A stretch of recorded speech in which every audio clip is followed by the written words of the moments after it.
My name's Jimmy. What's up, you guys?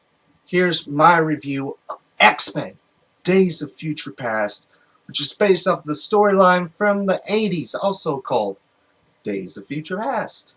Now, this is minor spoiler alert. In the comic, Kitty Pryde is sent back in time to prevent Senator Kelly from being assassinated.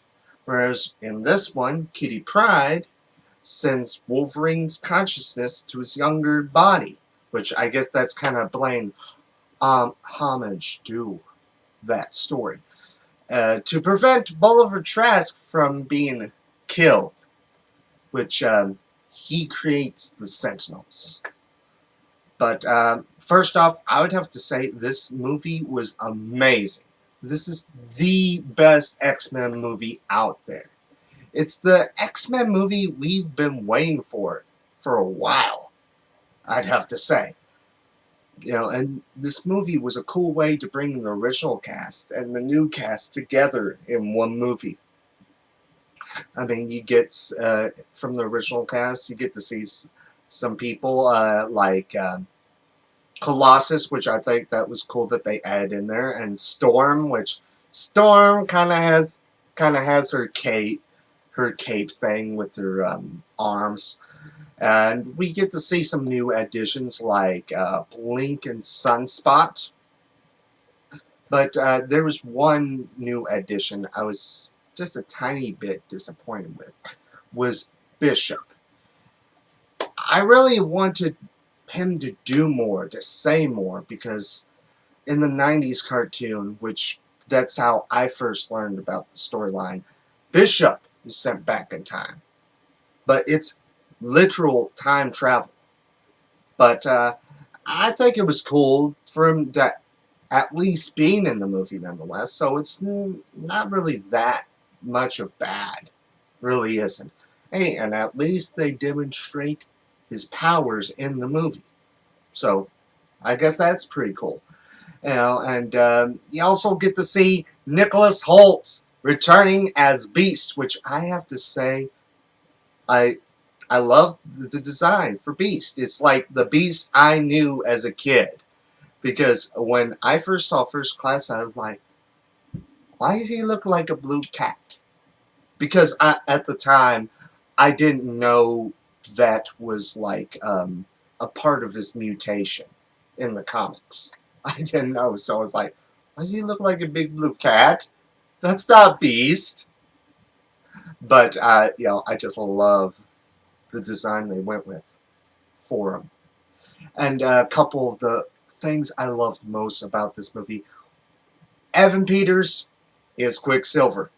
Now, at first, I was one of the people that was kind of disliking the costume, so I was kind of judging how the character was going to be portrayed, and I knew Evan Peters as a good actor because I watched, he's been in every season of the show on FX called American Horror Story, and I have to say, he did an amazing job. I mean, he embodied Quicksilver. I mean, I've known Quicksilver, probably more of his personality from X-Men Evolution. And there's actually a scene that demonstrates his super speed the most. I have to say, not spoiling that scene, but it's both awesome and funny at the same time.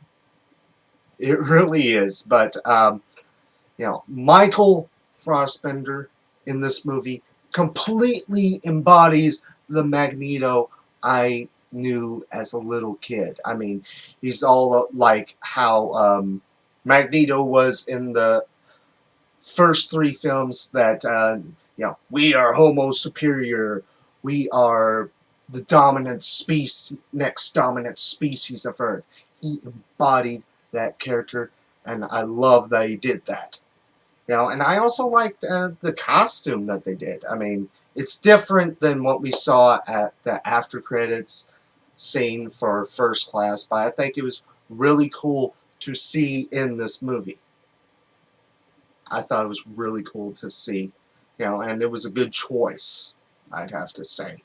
And, you know, even Jennifer Lawrence did a great job in this movie as Mystique. She seems more of that, seems more of the Mystique from the first 3 films in this one. She's more of a fighter than she was before. But, all in all, love the movie. The great thing that this movie does, it's pretty much like a reboot within the universe. I mean, because of the change in the past, they say the ripple effect. You change one thing, you change multiple things in the reaction of that change in the past. So, stuff that we hated from the past films, they don't exist anymore.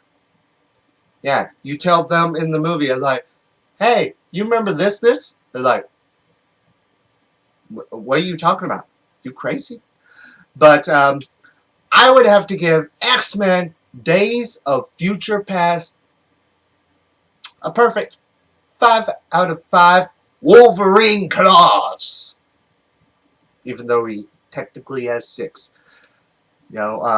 It does all the stuff. It had all the stuff that I wanted in this movie, and it even did a prediction, that I made, but was already made before I was talking about it.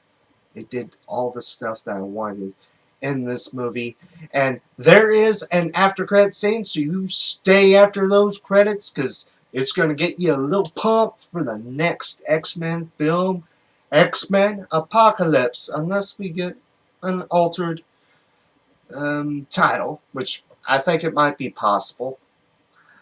But let me know down in the comment section below your thoughts and opinions on the movie, and what things did you like, what things did you dislike.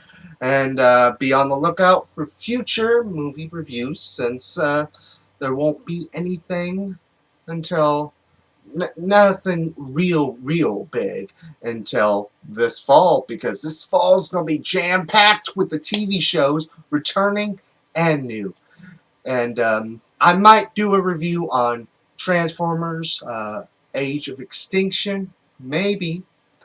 But my next big movie review is going to be Dawn of the Planet of the Apes. And my name's Jimmy. Until next time, bye.